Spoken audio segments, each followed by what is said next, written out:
ज्यादातर डीएसएलआर काले ही क्यों होते हैं और आज आप दुनिया की सबसे पहली वीडियो कॉलिंग को देखने वाले हैं। साथ ही साथ दोस्तों आज मैं आपको एक ऐसी साउंड क्लिप सुनाने वाला हूं जिसे जब साल 1991 में रिसर्चर्स के द्वारा सुना गया तो उनके होश ही उड़ गए थे। ऐसे दिमाग को चकरा देने वाले रैंडम एंड इंटरेस्टिंग फैक्ट्स को जानने के लिए ट्रिमेंडस फैक्ट सीरीज का एपिसोड लास्ट तक जरूर देखिएगा। Fact number 15। दोस्तों अगर मैं आपसे पूछूं कि किसी भी फोन में वीडियो कॉलिंग की टेक्नोलॉजी को कब इंट्रोड्यूस किया गया तो आप में से बहुत से लोग बोलेंगे कि अभी 6 या 7 साल पहले, राइट। लेकिन क्या आपको पता है कि ये टेक्नोलॉजी अभी हाल ही की नहीं बल्कि साल 1964 की है। असल में दोस्तों 20 अप्रैल साल 1964 को न्यूयॉर्क के एक वर्ल्ड फेयर में दुनिया के सबसे पहले वीडियो कॉलिंग वाले पिक्चर फोन को लोगों के सामने इंट्रोड्यूस किया गया, जिसे आगे चलकर साल 1970 में आधिकारिक तौर पर यूएसए के नागरिकों के लिए भी उतारा गया। असल में दोस्तों ये भी एक ऑर्डिनरी डॉट फोन्स की तरह ही हुआ करते थे जिनसे वायर के थ्रू कुछ इस तरीके की एक एक्स्ट्रा डिवाइस को कनेक्ट किया जाता था जिसमें एक छोटी स्क्रीन और कैमरा इनबिल्ट रहता था और इसी की मदद से ही दो सब्सक्राइबर्स बेहद ही आसानी से वीडियो कॉलिंग के थ्रू एक दूसरे से कम्युनिकेट भी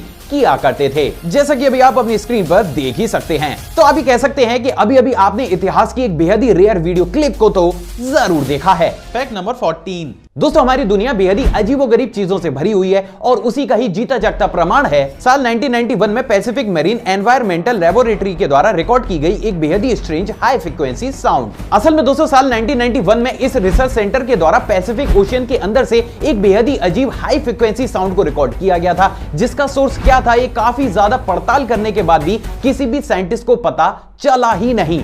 और ये अभी तक सबसे पहली और आखिरी बार था जब किसी भी रिसर्च सेंटर के द्वारा इतनी अजीब सी आवाज को अंडर वाटर रिकॉर्ड किया गया था। लेकिन जब तक चैनल पर कुछ रेयर नहीं तब तक मजा नहीं। तो चलिए आज मैं आपको वो स्ट्रेंज आवाज भी सुना ही देता हूं।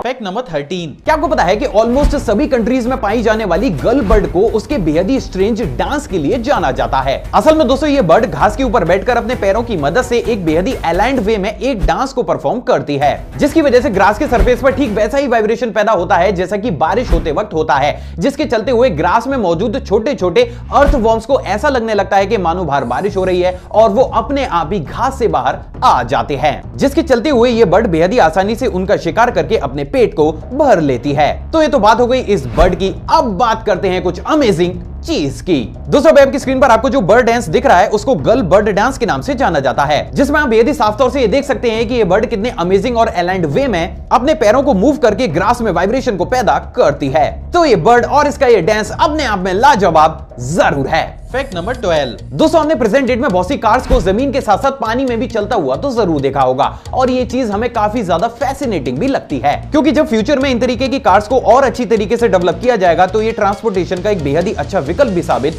जरूर होंगी। बट वेट, क्या ये वास्तव में फ्यूचर की टेक्नोलॉजी है? Honestly, I don't think so। असल में दोस्तों बहुत ही कम लोगों को ये मालूम होगा लेकिन साल 1961 से लेकर साल 1968 के बीच क्वांटिट ग्रुप के द्वारा दो ऐसी कार्स को बनाकर तैयार किया गया था जो जमीन पर चलने के साथ साथ आपकी पूरी ही फैमिली को बैठाकर कुछ इस तरीके से पानी के ऊपर भी चल सकती थी और बाद में इसी टेक्नोलॉजी के प्रिंसिपल्स को एडॉप्ट करके प्रेजेंट डेट में इसे फ्यूचर की टेक्नोलॉजी बताकर दोबारा से इन व्हीकल्स को मार्केट में उतारा जा रहा है। सो फाइनली अब आप इस टेक्नोलॉजी की असली हकीकत भी जानते हैं। Fact number 11। दोस्तों पिछले दिनों इंस्टाग्राम पर एक व्यूअर के द्वारा मेरे को एक वीडियो क्लिप भेजी गई जिसमें जैसे ही एक एग को जेंटल फ्लेम के ऊपर रखकर कुछ इस तरीके से उसके आउटर शेल को ब्लैक करके उसे पानी के अंदर डाला जाता है तो वो कुछ इस तरीके से सिल्वर कलर में कन्वर्ट हो जाता है। लेकिन आखिर ऐसा कैसे हो सकता है? असल में दोस्तों ये कुछ और नहीं बल्कि सिर्फ और सिर्फ एक इल्यूजन है। लेकिन आखिर ये इल्यूजन क्रिएट कैसे होता है? असल में दोस्तों जब भी किसी भी एग को एक जेंटल फ्लेम के ऊपर रखा जाता है तो उसके आउटर शेल पर कार्बन की एक थिन लेयर क्रिएट हो जाती है जिसे कि हम साधारण भाषा में कालिक या फिर सुट कहते हैं। अब दोस्तों यहाँ पर सबसे ज्यादा अमेजिंग बात यह है कि इस कालिक की एक यूनिक टेंडेंसी होती है जिसके चलते हुए ये पानी को अपने से दूर रिपेल करती है। अब जैसे ही इस एग को पानी के अंदर डाला जाता है तो ये अपनी टेंडेंसी के अनुसार अपने चारों ही तरफ से उस पानी को रिपेल करना शुरू कर देता है जिसकी वजह से एग के चारों ही तरफ एक पतली एयर की लेयर क्रिएट होती है। अब जैसे ही एटमॉस्फेरिक लाइट उस पानी और एयर की थिन लेयर से टकराकर रिफ्लेक्ट करती है तो वो हमें कुछ इस तरीके से एक सिल्वर कलर की दिखने लगती है एंड एज अ रिजल्ट हमें पानी के अंदर तैरता हुआ एग बेहद ही जादुई वे में अपने कलर को चेंज करता हुआ दिखता है। सो फाइनली अब आप इसके पीछे की असली साइंस भी जानते हैं। Fact number 10। क्या आपको पता है कि ऑस्ट्रेलिया में मौजूद डोम्ड रॉक फॉर्मेशंस, जिनको कि ओल्गा या उलुरु के नाम से जाना जाता है, अपने कलर चेंजिंग फिनोमेना की वजह से काफी ज्यादा फेमस हैं। और ये वो कारण है जिसके चलते हुए इस प्लेस को ऑस्ट्रेलिया में एक बेहद ही इंपॉर्टेंट टूरिस्ट प्लेस भी माना जाता है। असल में दोस्तों इन रॉक्स में बहुत बड़ी तादाद में आयरन पाया जाता है, जिसके चलते हुए काफी लंबे समय तक हवा के साथ रिएक्ट करने के बाद ये आयरन कुछ इस तरीके से डेवलप हो गया है कि जब अर्ली मॉर्निंग इनके ऊपर सनलाइट पड़ती है तो ये बेहद ही शार्प रेड कलर में चमकने लगती हैं। साथ ही साथ दोपहर तक ये येलो कलर में कन्वर्ट हो जाती है। ठीक इसी प्रकार से शाम को ये पर्पल और रात में ऑलमोस्ट ब्लैक कलर में कन्वर्ट हो जाती है। और यही चीज इन रॉक्स को काफी ज्यादा अमेजिंग भी बनाती है। तो ये तो बात हो गई इन रॉक्स की। अब बात करते हैं एक बेहद ही एक्सक्लूसिव वीडियो क्लिप की। दोस्तों अभी आपकी स्क्रीन पर आपको उन्हीं रॉक्स के कलर चेंजिंग की एक एक्सक्लूसिव टाइम लैप्स वीडियो दिख रही है, जिसमें हम बेहद ही साफ तौर से ये देख सकते हैं कि दिन के अलग अलग समय पर ये रॉक्स कितने अमेजिंग और इंटरेस्टिंग वे में अपने कलर को चेंज करती हैं। तो आप ये कह सकते हैं कि आज आपने घर में बैठे बैठे ही ऑस्ट्रेलिया के एक बेहद ही फेमस टूरिस्ट प्लेस के दर्शन कर लिए हैं। Fact number 9। जैसा कि हम सभी जानते हैं कि हमारी बॉडी में लाखों की तादाद में सेल्स मौजूद होते हैं और ये समय के साथ बनते भी हैं और खत्म भी होते रहते हैं। और इसी की वजह से ही टाइम टू टाइम हमारी बॉडी का डेवलपमेंट भी होता रहता है। लेकिन क्या आपने कभी इस चीज को गहराई से सोचने की कोशिश की है? असल में दोस्तों हमारी बॉडी में हर समय सेल्स का डिवीजन चलता रहता है और ये डिवीजन हर अलग अलग तरीके की सेल्स में अलग अलग तरीके से होता है। लेकिन आज हम सबसे कॉमन डिवीजन यानी कि माइटोसिस की बात करेंगे। असल में दोस्तों इस तरीके का डिवीजन हमारी बॉडी में बहुत बड़े स्केल पर होता है, जहां पर एक मदर सेल टूटकर दो इक्वल डॉटर सेल्स को बनाता है। लेकिन दोस्तों क्योंकि ये प्रोसेस काफी ज्यादा फेजेस से होकर गुजरती है तो इसको एक बार में देखना काफी ज्यादा टफ होता है। और जो चीज टफ या फिर रेयर होती है उसको दिखाने की जिम्मेदारी तो मेरी बनती ही है। और उसी की तत्परता दोस्तों आज मैं आपको सबसे पहली बार आपकी ही बॉडी में होने वाले सेल्स के डिवीजन को आपकी आंखों से दिखाने वाला हूं। दोस्तों अभी आपकी स्क्रीन पर आपको जो वीडियो क्लिप दिख रही है उसमें एक मदर सेल को ह्यूमन बॉडी के अंदर दो इक्वल डॉटर सेल्स में कन्वर्ट होता हुआ दिखाया जा रहा है, जिसमें आप बेहद ही साफ तौर से देख सकते हैं कि डिवीजन के समय पर इस सेल में मौजूद क्रोमोसोम्स कुछ इस तरीके से अपने आप ही अलग अलग होकर सेम नंबर में डिवाइड हो जाते हैं। And I think science students ने इसे अपनी बुक में तो काफी बार पढ़ा होगा, लेकिन अपनी आंखों से इतनी डिटेल्ड वे में बेहद ही कम लोगों ने इस चीज को देखा होगा। Fact number 8। दोस्तों आप इस इमेज को देखिए और ये बताने की कोशिश कीजिए कि ये एनिमल एक पिग है या फिर शीप। हो गए ना कंफ्यूज? असल में दोस्तों यह है मैंगलित्सा पिग, जो कि सिर्फ हंगरी में ही पाया जाता है। असल में दोस्तों इस पिग को मिड 19th सेंचुरी में हंगरी में दो डोमेस्टिक पिग्स को उनकी क्रॉस ब्रीडिंग करके बनाया गया था। और उसी के बाद से ये पिग दुनिया का अभी तक का इकलौता ऐसा पिग है जिसकी बॉडी के ऊपर कुछ इस तरीके के कर्ली हेयर ग्रो करते हैं। अब दोस्तों यहाँ पर सबसे ज्यादा अमेजिंग बात यह है कि इस पिग के बालों का यूज भी एक शीप के बालों की तरह ही किया जाता है, यानी कि इस पिग के बालों से भी अलग अलग तरीके के क्लोथ्स या फिर ब्लैंकेट्स बनाई जाती हैं। और यही वो कारण है जिसके चलते हुए इस पिग को काफी ज्यादा रेयर और दुनिया की सबसे ज्यादा एक्सपेंसिव पिग ब्रीड्स में से भी एक ब्रीड माना जाता है। Strange but true. Fact number 7। क्या आपको बताया कि साल 1992 से फिनलैंड में वाइफ कैरिंग चैंपियनशिप को भी खेला जाता है, जिसमें एक मेल कॉम्पिटिटर को अपनी वाइफ को अपने शोल्डर पर कैरी करके ऑब्स्टिकल से भरे हुए ट्रैक को तेज स्पीड के साथ क्रॉस करना होता है। जो भी कॉम्पिटिटर सबसे कम समय में अपनी वाइफ को शोल्डर पर कैरी करके इस ट्रैक को कंप्लीट करता है उसे इस चैंपियनशिप का अल्टीमेट विनर भी माना जाता है। एंड एज अ प्राइज उसको उसकी वाइफ की वेट के अनुसार बियर दी जाती है। अब आप इस वीडियो को पॉज करके कमेंट करके जरूर बताइएगा कि अगर इस गेम को इंडिया में लाया जाए तो यहां पर उसका क्या अंजाम होगा। Fact number 6। क्या आपको पता है कि ब्रिटेन की रानी एलिजाबेथ सेकंड साल 1956 तक पाकिस्तान की भी रानी रही थी, जबकि साल 1947 में भारत और पाकिस्तान पूरी तरीके से स्वतंत्र हो चुके थे।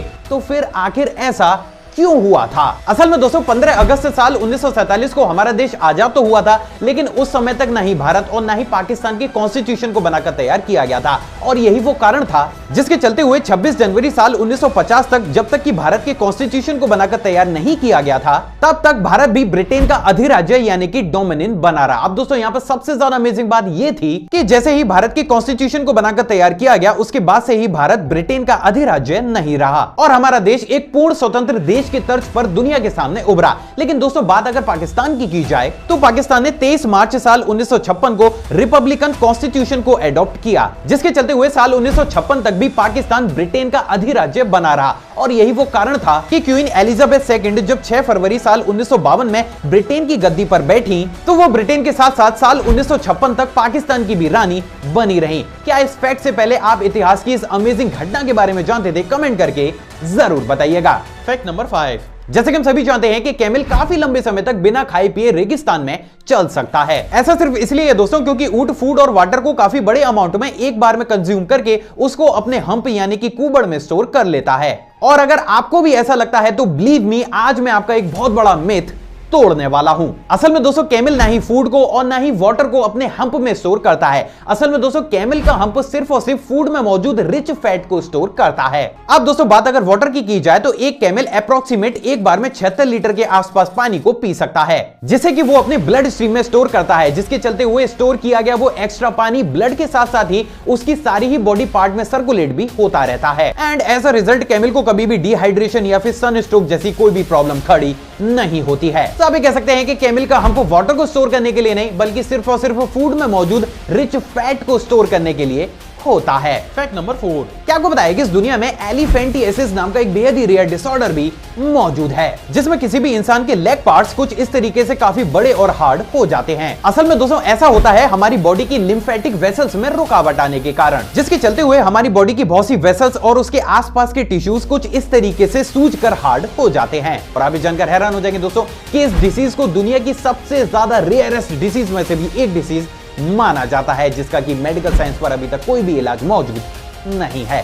फैक्ट नंबर 3, इस दुनिया में बहुत सी ऐसी प्रथाएं मौजूद हैं जिन पर बिलीव करना लगभग इम्पॉसिबल होता है, और उन्हीं प्रथाओं में से एक प्रथा मौजूद है बांग्लादेश की मंडी ट्राइब में। असल में दोस्तों इस ट्राइब की एक प्रथा के अनुसार इस ट्राइब में जन्मी सभी लड़कियों को फोर्सफुली अपने फादर से ही शादी करनी पड़ती है। अब अगर वो लड़की ट्राइब के किसी दूसरे लड़के के साथ शादी करना चाहती है तो उसे तब तक वेट करना होगा जब तक कि उसके फादर इस दुनिया में मौजूद हैं। अब दोस्तों अगर उस कंडीशन में उस लड़की का अपने फादर से कोई भी बेबी पैदा होता है तो उस कंडीशन में जब फादर के देहांत के बाद वो लड़की ट्राइब के किसी दूसरे लड़के के साथ शादी करेगी तो उस लड़के को लड़की के साथ साथ उसके बेबी को भी एक्सेप्ट करना पड़ेगा। और इसी तरीके से इस ट्राइब की पॉपुलेशन भी आगे बढ़ती जाती है। और ये दुनिया की सबसे ज्यादा अजीबोगरीब प्रथाओं में से भी एक प्रथा है जहां पर एक लड़की को अपने ही फादर के साथ शादी करनी पड़ती है, जो कि ऑनेस्टली काफी ज्यादा गलत है। फैक्ट नंबर 2, दोस्तों वाला फैक्ट करंट अफेयर की टच पर है कि आपको पता है कि अभी हाल ही में यूपी की अभिजीता गुप्ता का नाम दुनिया की सबसे कम उम्र यानी कि सिर्फ 7 साल की राइटर होने पर इंटरनेशनल बुक ऑफ रिकॉर्ड में दर्ज किया गया है।